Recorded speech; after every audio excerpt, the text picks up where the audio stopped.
The afternoon sun bathed the rolling hills in golden light, filtering through the towering pines and casting long, flickering shadows on the ground.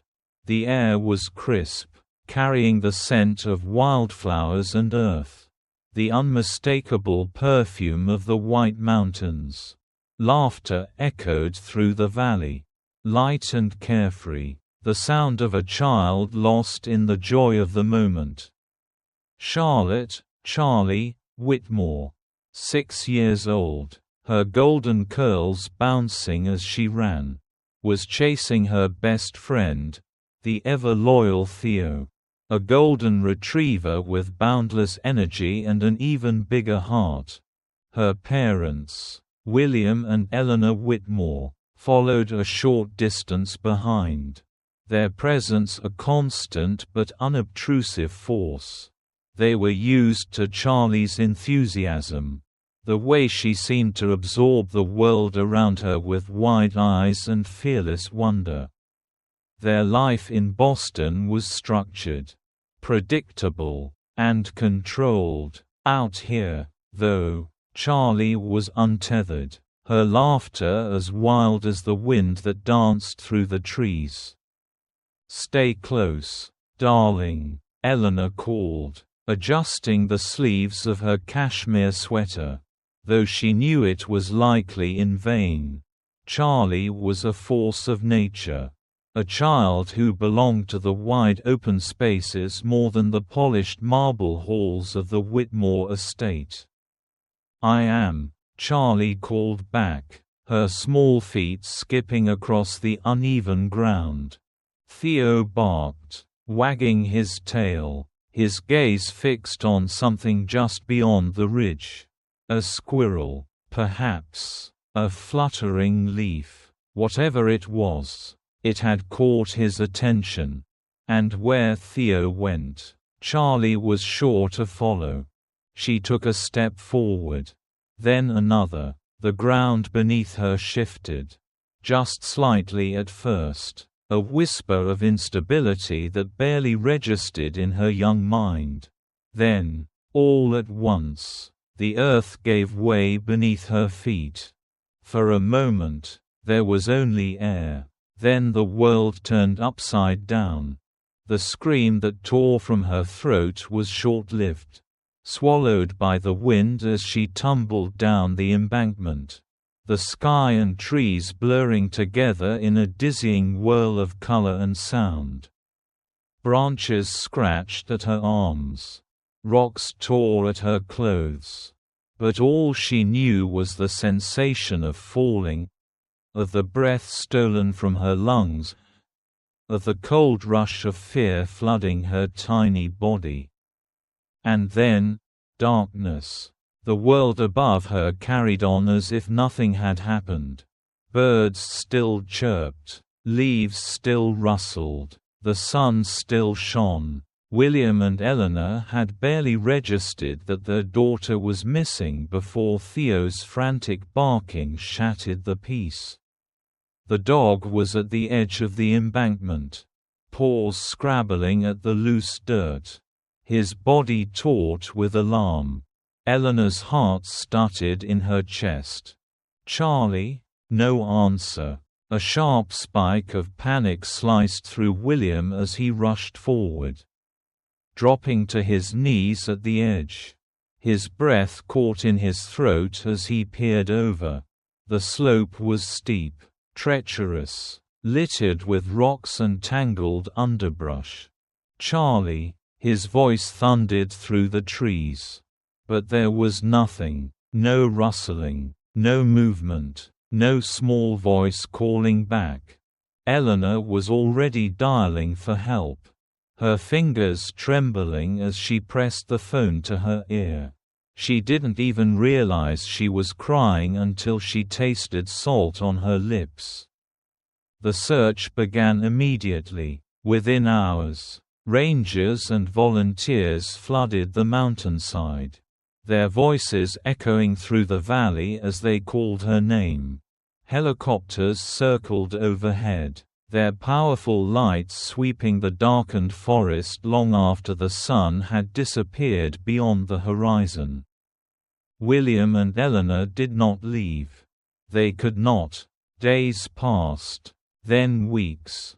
The hope that had burned so brightly in the beginning began to flicker, dimming under the weight of empty searches and unanswered prayers. Theo refused to leave the site. He lay at the edge of the embankment where she had disappeared, his head resting on his paws, his eyes fixed on the trees below. At night, he howled, long, mournful cries that cut through the silence like a blade. Eleanor no longer wept openly. Her grief had settled into something quieter, heavier, a silent weight that pressed down on her chest with every breath. William buried himself in the logistics of the search, refusing to say the words that others had begun to murmur in hushed tones. She's gone. But how could a child simply vanish? The mountains were vast, unforgiving, but Charlie was strong, clever, resilient. She was out there, somewhere. Yet, as the weeks stretched into months, the inevitable could no longer be ignored. Winter was coming. The nights were growing colder. The search teams dwindled. And one evening, as the first autumn leaves began to fall, William and Eleanor Whitmore stood before the cameras, their hands clasped tightly together, their faces pale and drawn. "We have done everything we can," William said, his voice hoarse, as if the words themselves hurt to say. "It is with unimaginable sorrow that we must accept that our daughter, Charlotte Whitmore, is no longer with us." Eleanor squeezed her eyes shut, her body trembling, but she did not let go of her husband's hand. The world mourned with them. The headlines were relentless. Tragic disappearance of heiress shocks Boston elite. Search ends for missing Whitmore child. Grief in the mountains. The mystery of Charlotte Whitmore. And then, just as quickly as the news had erupted, the world moved on. But not Theo. Theo still waited. Each morning, he sat by the grand front door of the Whitmore estate, his head tilted slightly, his ears perked, listening for a voice that never came. Each evening, he curled up by the fireplace, his golden fur glowing in the flickering light, his body curled tightly as if trying to make himself small enough to fit in the empty space where she once had been. And far away, deep in the vast and wild mountains, where the trees whispered secrets and the wind carried the scent of rain, a tiny footprint pressed into the soft earth. A golden curl caught on the rough bark of a tree. A quiet breath exhaled in the cold night air. Charlie Whitmore was not gone. She was lost. But she was not forgotten. The first thing she remembered was warmth. It was different from the cold earth she had woken up on, from the damp moss beneath her fingers and the sharp bite of the wind against her skin. This was soft, comforting, a thick quilt pulled up to her chin, the scent of wood smoke curling through the air, the steady creak of a rocking chair, a quiet hum, deep and soothing. She tried to open her eyes, but the light was too bright, sending sharp pain through her skull. The dull throbbing in her head pulsed with every heartbeat. And she whimpered, curling in on herself. The humming stopped. "Mary," a man's voice said softly. "She's awake." Gentle hands brushed against her forehead. The touch careful, testing. "Sweetheart." A woman's voice now, full of warmth. "Can you hear me?" She swallowed, her throat dry, her body heavy. She tried to speak, but only a small sound escaped her lips. "Shush. It's all right," the woman soothed. "You're safe now. You're home. Home." The word settled in her chest like a stone. And for some reason, it made her feel uneasy. She didn't know why. She didn't know much of anything at all. Days passed in a slow, steady rhythm. The couple, Tom and Mary Dawson, were kind, patient. They told her they had found her in the woods, unconscious and alone. No name, no memory, no past, just a small, fragile girl in torn clothes, covered in scratches and bruises. Mary had cried when she first saw her. Tom had carried her home in his arms like she was something precious. They called her Annie. "You needed a name, sweetheart," Mary had said, brushing a strand of hair from the girl's face. "And you just looked like an Annie to me."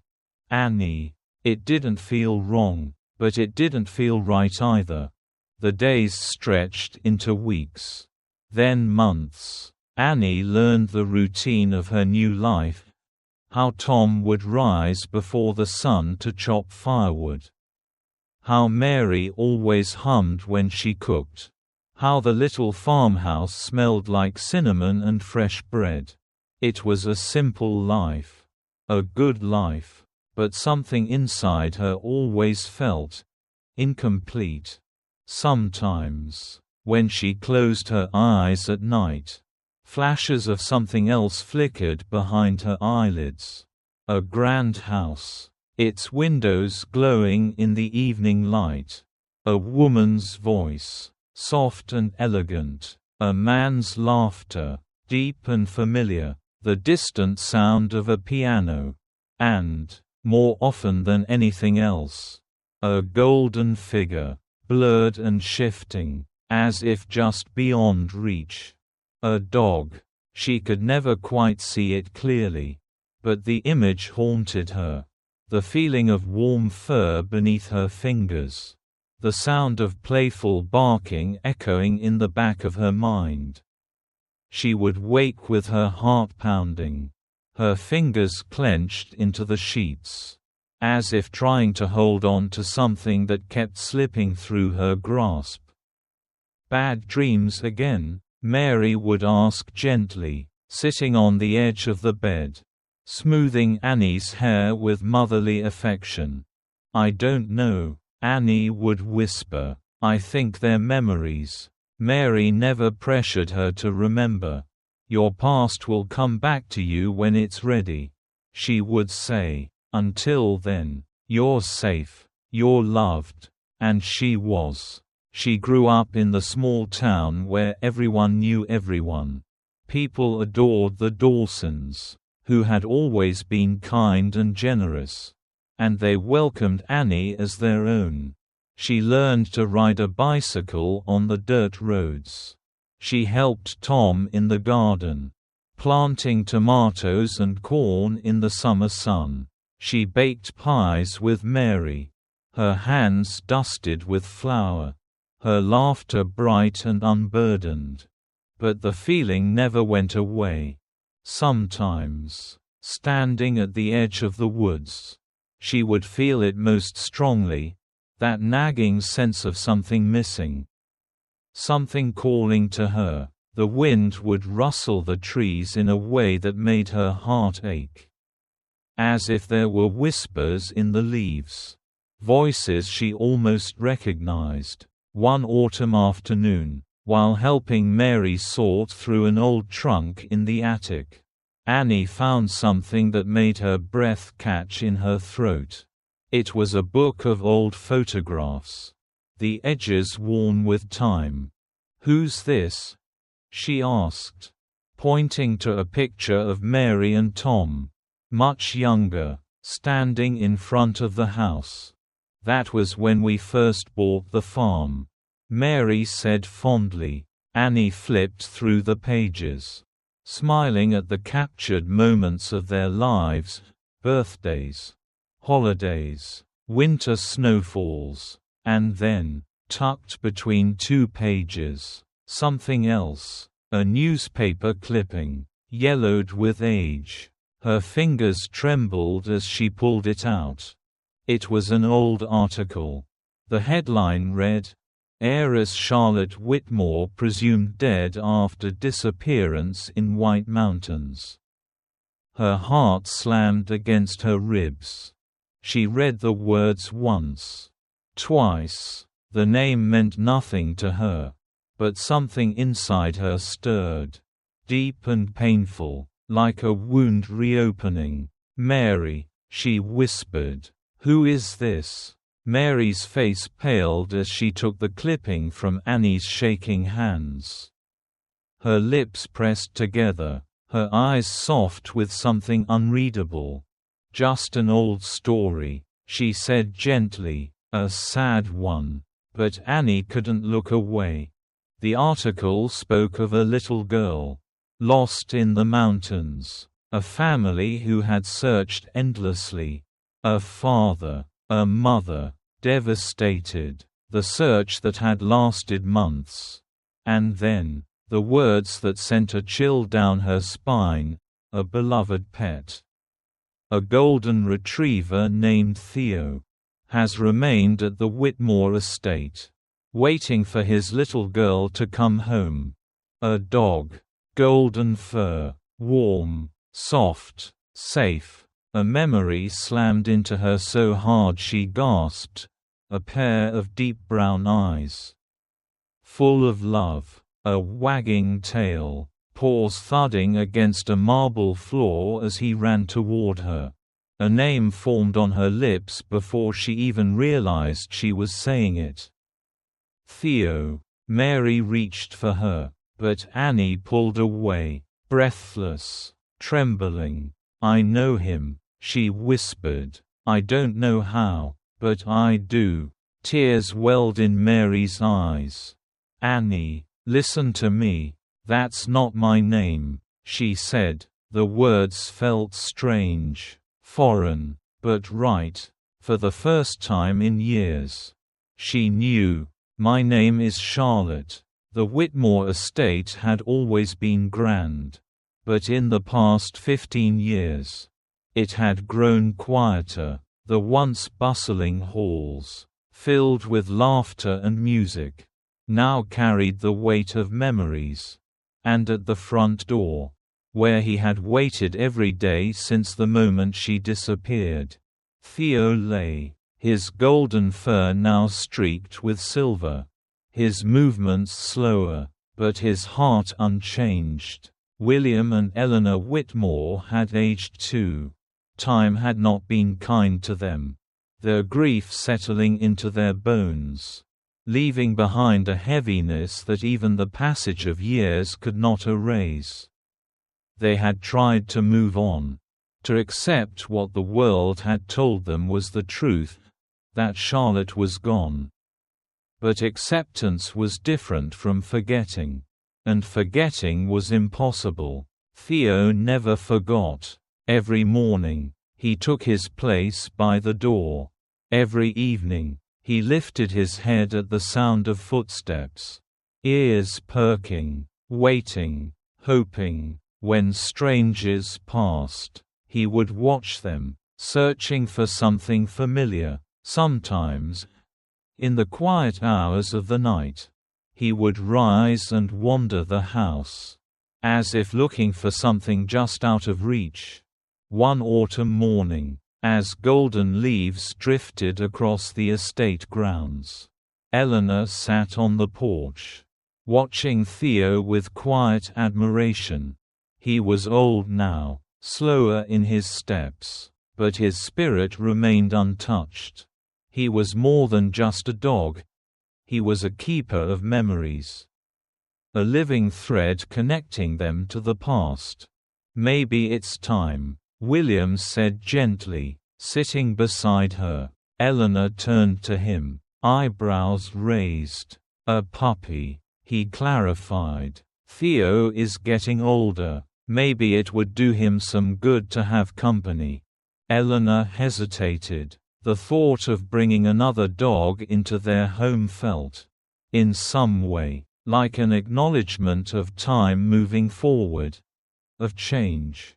But then she looked at Theo, curled up by the door, his old eyes filled with a quiet longing, and she nodded. So, a week later, they brought home a puppy, a lively little golden retriever named Oliver. He was nothing like Theo had been as a pup. Where Theo had been gentle, Oliver was mischievous. Where Theo had been obedient, Oliver was wild, but he was full of life. And his boundless energy filled the house with a warmth they hadn't realized they had missed. Theo tolerated him at first, watching him with quiet patience as the younger dog tumbled around, chewing on furniture, barking at his own reflection.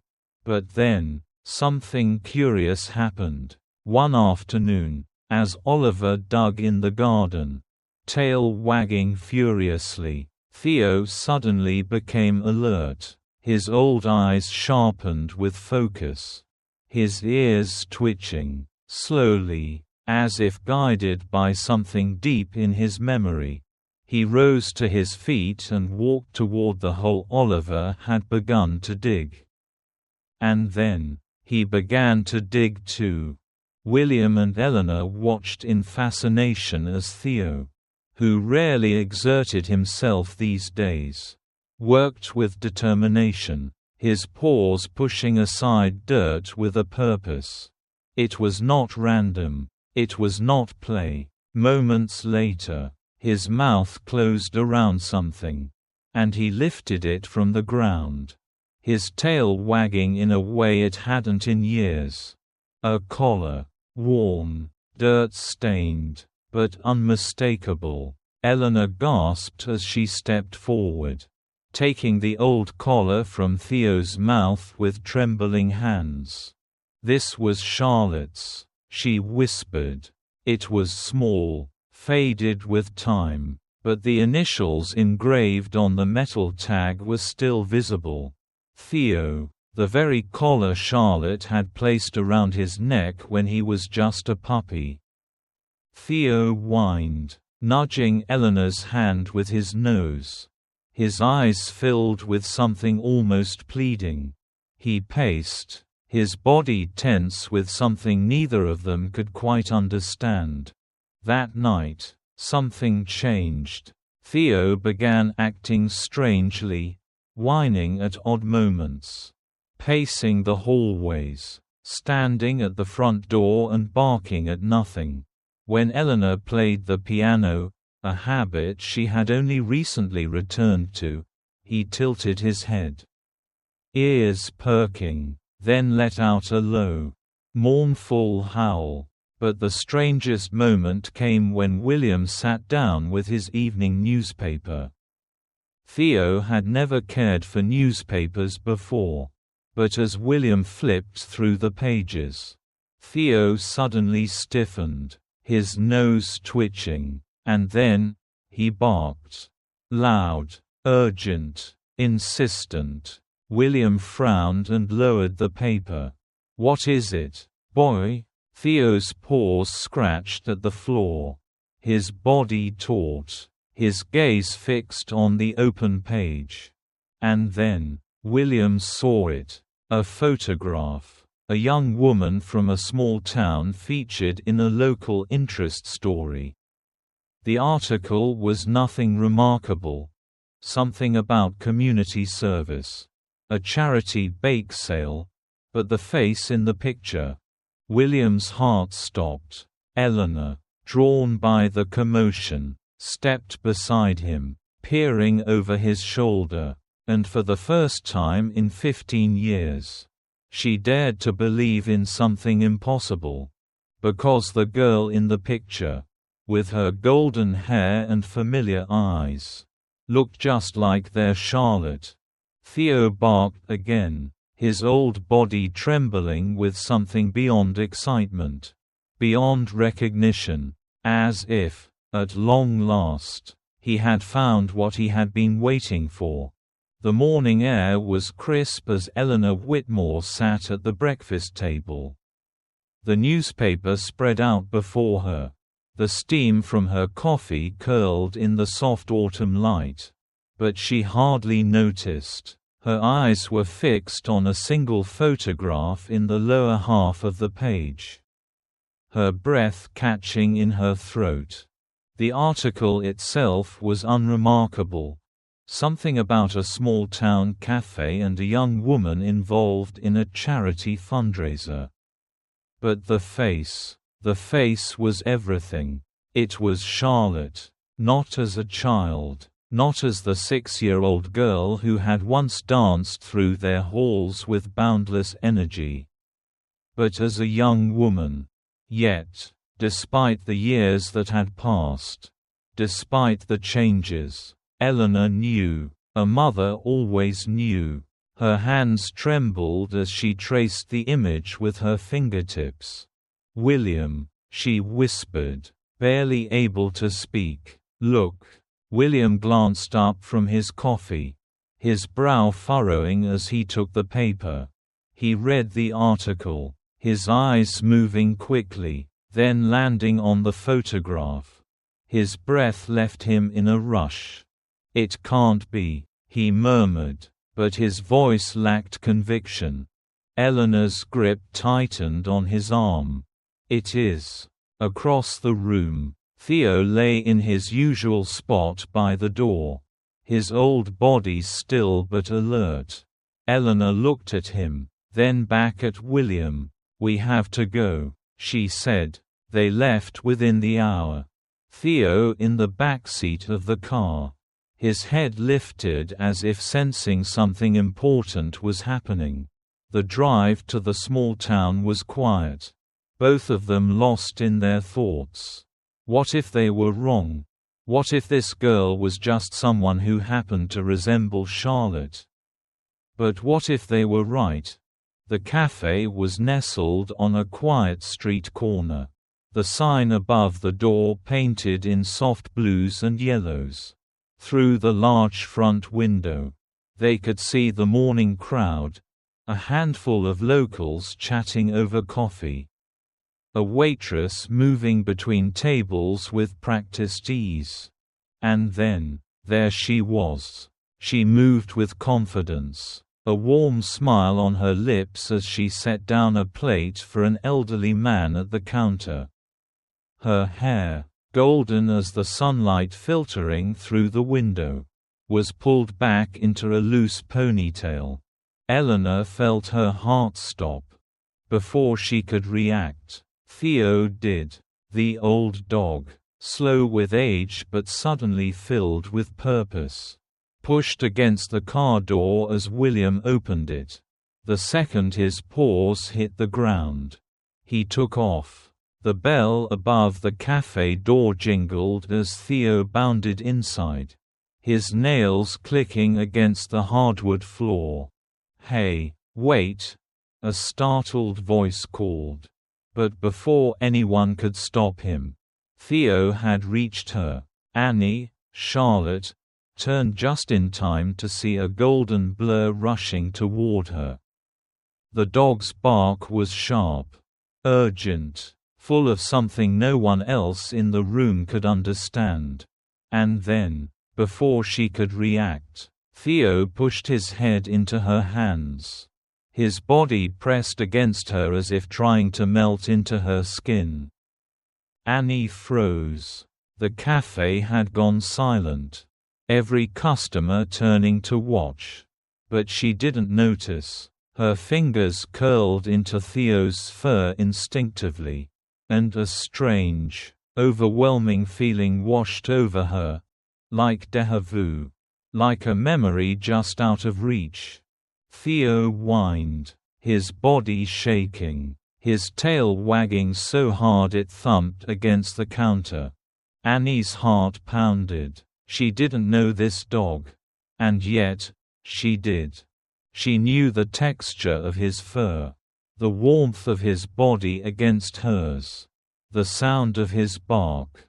Her hands shook as she looked down at him. She whispered, "I don't understand." Eleanor stepped forward then, her voice soft, hesitant. "Charlotte?" Annie looked up, startled. "I'm sorry. Do I know you?" Eleanor's eyes filled with tears. "You did." William stepped beside his wife. His expression unreadable, a mixture of hope and fear. "We believe you're our daughter," he said gently. Annie's breath caught. She looked between them, searching for some kind of explanation, some kind of sense. "No, I'm Annie Dawson," she said, shaking her head. "I've lived here my whole life. My parents are Tom and Mary." But even as she said the words, something in her wavered. Theo barked again, nudging her, as if urging her to remember. The cafe owner, sensing the weight of the moment, quietly ushered the other customers out, giving them space. Eleanor's hands trembled as she reached into her purse and pulled out a small, worn photograph. "Please," she whispered. "Look." Annie hesitated, then took it. It was an old picture of a little girl, no older than 6, grinning with wild excitement. Her golden curls were the same. Her bright eyes, full of life, were unmistakable, and beside her, as a puppy, was Theo. Annie's vision blurred. Flashes of something flickered in her mind, running through a grand hallway. Laughter echoing, small hands fastening a collar around a puppy's neck. The sound of a woman's piano playing in the evening. The warmth of a man's arms lifting her high into the air. A name whispered in love. "Charlotte." Her hands began to shake. "This can't be real," she whispered. "It's not possible." William swallowed, his voice thick. "There's a way to know for sure." A week later, the DNA results arrived. Eleanor and William sat in their study, the envelope before them, their fingers intertwined. Across the room, Annie sat stiffly in the chair, her hands clasped tightly in her lap. She didn't know what to hope for. Mary and Tom Dawson had been her family. They had raised her, loved her, but deep down, she had always felt something missing, something lost. And now, sitting across from these people who looked at her with a love she didn't yet understand, she felt it again, that pull, that connection. William exhaled, then opened the envelope with careful hands. His eyes scanned the paper. His lips parted. And then, with a shuddering breath, he whispered, "It's her." Eleanor let out a soft sob, her hands covering her mouth. Annie felt her whole world tilt. She was Charlotte Whitmore. Theo, sitting at her feet, nudged her hand gently, looking up at her with those same loving eyes he had looked at her with since she was a child. And in that moment, she knew, she was home. The Whitmore estate had not changed much in 15 years. The sprawling gardens still stretched endlessly, kissed by the golden light of the late afternoon sun. The marble columns of the grand house stood tall, elegant as ever, whispering stories of the past in the rustling wind. And yet, for Charlotte Whitmore, once Annie Dawson, now a woman standing at the threshold of 2 lives, it felt both familiar and foreign all at once. She walked slowly through the garden, her fingers brushing over the wildflowers that had begun to creep along the edges of the stone pathways. Every step felt like stepping into a memory, fragments of her childhood surfacing in waves. The scent of roses, the distant sound of the piano drifting from inside, the warmth of the sun against her skin, it was all there, waiting for her to remember. And then there was Theo. He lay beneath the old oak tree, his favorite spot, just as he always had.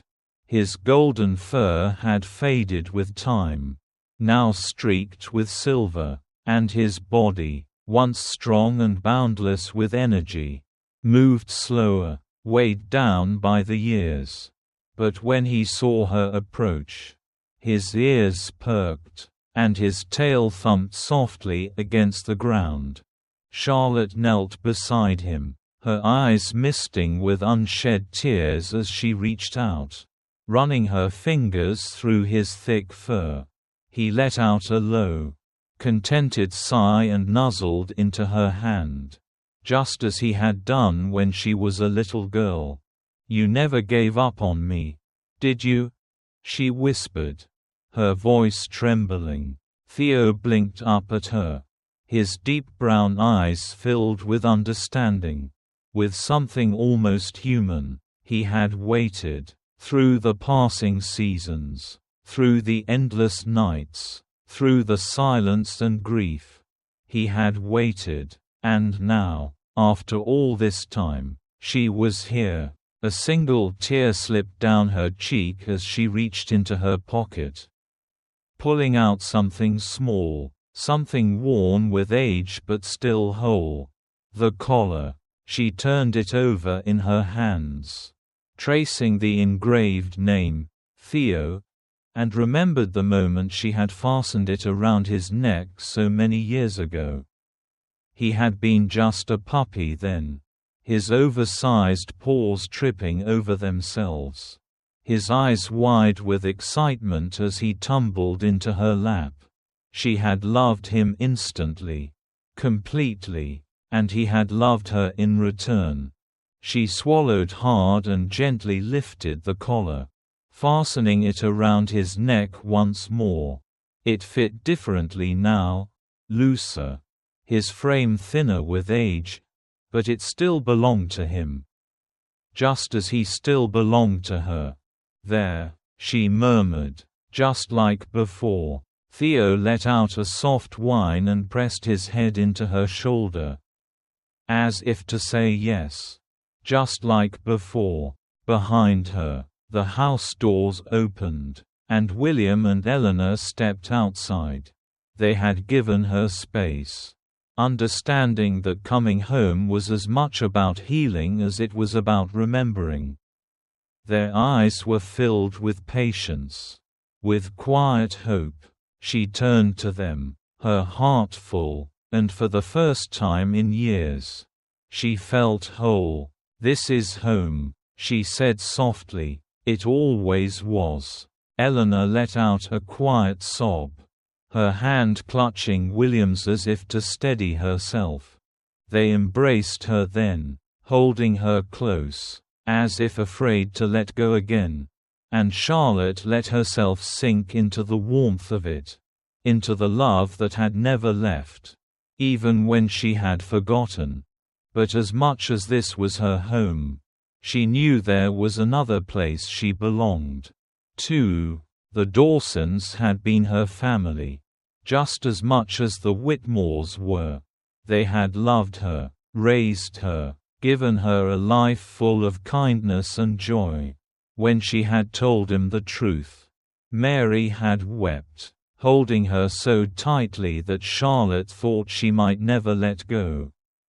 Tom had been quieter, his emotions deep but steady, as they always were. "You will always be our girl," Mary had whispered, "no matter where you go." And Charlotte knew that she would never have to choose between the two families who had shaped her. Instead, she would carry them both with her. She turned back to Theo, stroking his head gently, feeling the slow, steady rhythm of his breathing. His mission was complete. He had found her, brought her back to where she belonged. "You did good, boy," she whispered. The sun dipped lower, casting golden light over them, wrapping them in warmth. Somewhere in the distance, a bird called out. Its song carried on the wind. The world was quiet, peaceful, whole. Charlotte leaned against Theo, her fingers curled in his fur. And for the first time in a long, long time, she felt completely, perfectly at peace. Some bonds, she realized, could never be broken, and love, true, unwavering love, would always find its way home. Thank you for watching the video. If you enjoyed it, please comment 1. And if you didn't, just hit like. See you in the next videos.